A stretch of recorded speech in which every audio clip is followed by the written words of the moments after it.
పాకిస్తాన్ ఆర్థిక మూలాల్ని భారత్ దెబ్బకొట్టబోతోంది. ఉగ్రవాదాన్ని పెంచి పోషిస్తున్న పాక్ను అడుక్కు తినేలా చేయబోతోంది. పాకిస్తాన్ను మట్టిలో కలిపేస్తామని ఇటీవల ఒక సభలో ప్రకటించిన మోడీ దానికి తగ్గట్టుగానే చర్యలు మొదలుపెట్టింది. అయితే పాక్కు అందేటువంటి అంతర్జాతీయ సాయాన్ని అడ్డుకోవడానికి ప్రయత్నాలు ప్రారంభించింది. పాకిస్తాన్కు అంతర్జాతీయ ద్రవ్యనిధి ఇస్తున్నటువంటి రుణంపై భారత్ అభ్యంతరం వ్యక్తం చేసింది. పాకిస్తాన్కు $1.3 బిలియన్ రుణంపై మే 9న IMF డైరెక్టర్ల సమావేశం జరగనుంది. ఈ రుణాన్ని భారత్ తీవ్రంగా వ్యతిరేకిస్తోంది. పాక్కు సాయం చేస్తే దాన్ని ఉగ్రవాదం వైపు మళ్లిస్తోందని హెచ్చరికలు జారీ చేసింది భారత్. గతంలో కూడా అంతర్జాతీయ సాయాన్ని పాక్ దారి మళ్లించిన విషయాన్ని హైలైట్ చేయబోతోంది. పాకిస్తాన్కు $7 బిలియన్ బెయిలౌట్ ప్యాకేజ్ పైన మరోసారి సమీక్ష జరపాలని భారత్ కోరుతోంది. గతంలో పాక్కు IMF సాయంపై ఓటింగ్ జరిగినప్పుడు భారత్ గైర్హాజరయ్యింది. అయితే ఈసారి మాత్రం ఓటింగ్లో పాల్గొని దాన్ని వ్యతిరేకించాలని డిసైడ్ అయింది.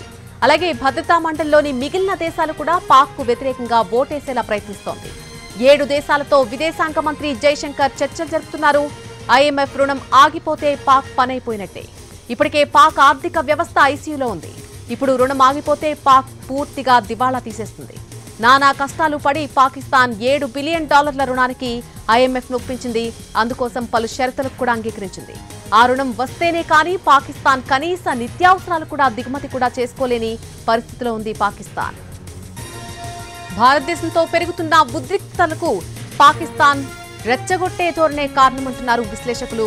ముఖ్యంగా పాక్ ఆర్మీ చీఫ్, ఆ దేశ ప్రధానమంత్రి లాంటి వాళ్ల ప్రకటనలే టెన్షన్ వాతావరణాన్ని పెంచుతున్నాయనే అభిప్రాయం వ్యక్తమవుతోంది. వారికి తోడు అనేక ఇతర సంస్థలు, ఇతర వ్యక్తుల కామెంట్స్ కూడా ఆజ్యం పోస్తున్నాయి. వారి దృక్కోణాలు అలాగే సొంత వ్యాఖ్యానాలు యుద్ధ వాతావరణానికి అనుకూలంగా మారుతున్నాయి. Pak army chief general Azeem Munir చేసినటువంటి కామెంట్స్ చూస్తుంటే వాళ్లకు యుద్ధం చేయాలనే కుతూహలం కొట్టొచ్చినట్టుగా కనిపిస్తోంది.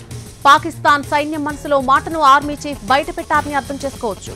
పైగా భారత్ ఎలా రియాక్ట్ అయినా సిద్ధంగా ఉన్నామని సంకేతమిచ్చారు.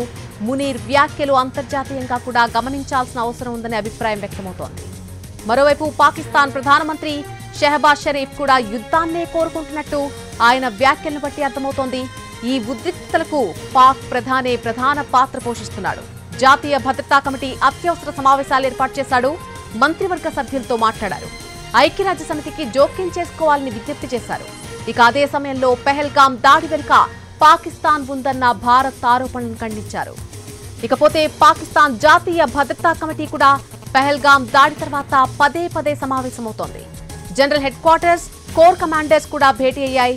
ఆ సమావేశాలు ఆ దేశ భద్రతా విధానాన్ని, సైన్యం దృష్టిని ప్రభావితం చేస్తాయి. సైనికులే అల్టిమేట్ అని ప్రకటించే ప్రయత్నం జరిగింది. National command authority, strategic plans division meetups కూడా రెచ్చగొట్టడంలో భాగంగానే చెబుతున్నారు. పాకిస్తాన్ అణుశక్తి అంశాలపై నియంత్రణ వహించే అధికారం నేషనల్ కమాండ్ అథారిటీకి ఉంటుంది. దీనికి బాస్ పాక్ PM అయినప్పటికీ సైనిక ప్రతినిధులు ఇందులో కీలకంగా ఉంటారు. కేబినెట్ మంత్రులు ఇందులో భాగంగా ఉంటారు. అటు భారత్ ఆరోపణలను ఖండిస్తూ ఇతర దేశాల మద్దతు సాధించేందుకు అంతర్జాతీయ మధ్యవర్తిత్వం కోసం ఆయా దేశాల సంస్థలతో సంప్రదింపులు నిర్వహిస్తున్నారు.